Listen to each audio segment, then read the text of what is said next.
Hello, или здравствуйте.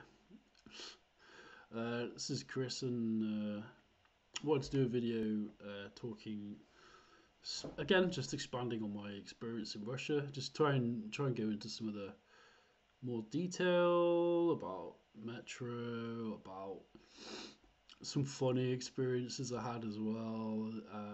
So I spent some time in Russia last year. Well, from a few years ago, and then I returned back to the UK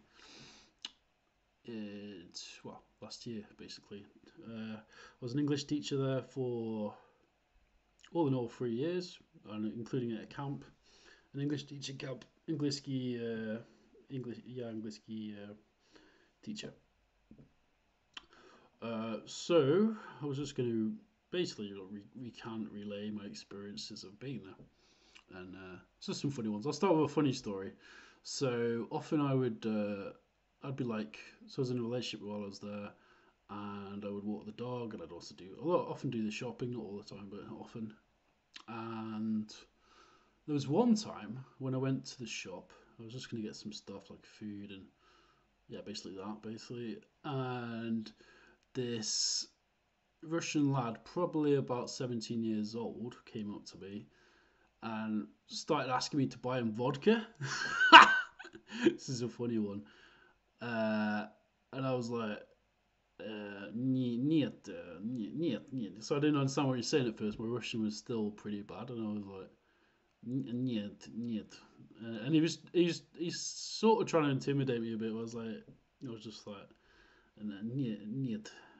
I didn't call him a durak. Well, later on I said, это durak. I was talking to my girlfriend at the time. I was like, это durak. That's what I was like, durak. Durak is like fool. It means like fool basically. So I was like, no, I'm not buying you vodka. I mean, at first I didn't understand what he was talking about, and I'm not trying to, spread any stereotypes about Russians here. I'm just saying that this is one instance of a funny time where this like teenager lad came up to me and was like, "Can you give me some vodka? I need vodka," basically. And I was like, "No, mate." That'll be the translation of that. The metro. Now, I can talk a lot about the metro because I love the Moscow metro. There is a lot of music in the Moscow metro. There's a lot of musicians. Similarly to the London Underground, there is a lot of musicians who play, just like struggling musicians, I guess, basically, who are playing down there. It could get sometimes. It depended on the season because obviously, like in summer, Moscow is really nice, but in winter it's very cold. It's extremely cold. I used to do a lot of walking with my girlfriend at the time, Yulia, and we just walk around. Like, there's a lot of walking. Like Russian women, like pro tip for anybody who's not Russian who gets involved with Russian women, get ready for a lot of walking because you're gonna be doing a lot of it, right? They love to walk everywhere, which is a good thing actually. To be honest, it's at the knee at the haroshi at the. It's not a bad thing really. It's just no, that means this is not good. Well, at the time I was fat, so I thought like, I kind of want to walk around a little bit, like But I know what IT worker as well, of course, so figures, doesn't it? But but yeah, there's a lot of amazing parks in Russia. I went to Gorky Park several times. Well, two times actually, mainly. Uh, it's amazing riverfront in Gorky Park. It's a lot of cafes around there. That was that's a really interesting place. I have a friend, my friend who's one of the camp managers, used to take me to a lot of the culture sites, cultura sites. So we used to go there with me and my partner at the time, and him used to go to a lot of the cultural sites of Russia, of which there are many. So we went to a lot of art spots. We went to a few others. I think it's Art Play. It's called. I'm not sure if it's still going, but Art Play was amazing. It's we only went there once, but it's like a sort of contemporary art space in Moscow itself, full of art and play basically. So went there a few times, and that was yeah, just interesting. similar to London in a lot of ways. I saw some paintings there. I can't remember the artist's name, which were very interesting, sort of expressionistic, almost like uh, a bit like the Cobra artist, basically. From and Yeah, that was an interesting thing. There's a lot of interesting sculptures. A lot of sculptures. A lot of the sculptures are sort of war-based sculptures. So you get a lot of sculptures from based, from the Second World War, and they are interesting to look at. There's a lot of also the really interesting one at the International Bolshoi was the literary figures of Russia who would be all scattered around, like the cultural figures of Russia, the musicians, the composers, the artists. They were the really interesting one because we hear some of that, hear some about those people in the West. We hear about, some people, if they're, they'll know about Pushkin. Some people will know about, like, where I am now in Scotland.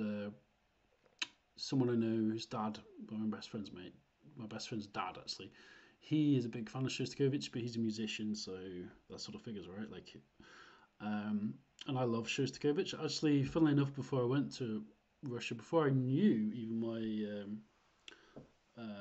my ex of a few years, I was pretty upset. I got upset. I started to develop an obsession with Shostakovich, like his life and his music and all that. I got sort of really into Shostakovich. So Shostakovich was a big musical icon for me, and I never have seen any of it live. Though there is some performances in Scotland which I'd quite like to watch some point. But yeah, the Metro. I was going to go on to that, wasn't I? So the Metro is uh, amazing. It's an amazing labyrinth of basically all. It's like you got this one of the main stops. I can't remember what it's called, but it's got all the figures of, like, so there's a lot of the remnants of the Soviet era remain in the Metro. So you've got all these like the archetypes, I guess, of the Soviet age in one of the central stations with, like engineers, but then you've also got soldiers and you've got like farm agricultural workers and things. You also get some of the old Soviet busts in the Metro still there, basically. Well, they were a few years ago. I don't know if they are now, but basically they're all still like propped up, all these figures from the sort of communist past. You have one of the famous. I've been seeing some of the famous Stalin Towers. Now in the West, we have a very we basically in the West, when we hear the name Stalin, it's like almost like it's an affront to us on several levels due to the Stalinist repressions, the Shro trials, the gulags, all this. I mean, Stalin это не хороший, это мужчина, это we have a very negative view of Stalin in the West, which is not entirely unfounded, to be honest, to put it mildly. Um, but we saw these Stalin Towers. I saw these Stalin Towers. I went on a walk and went to see some of them, and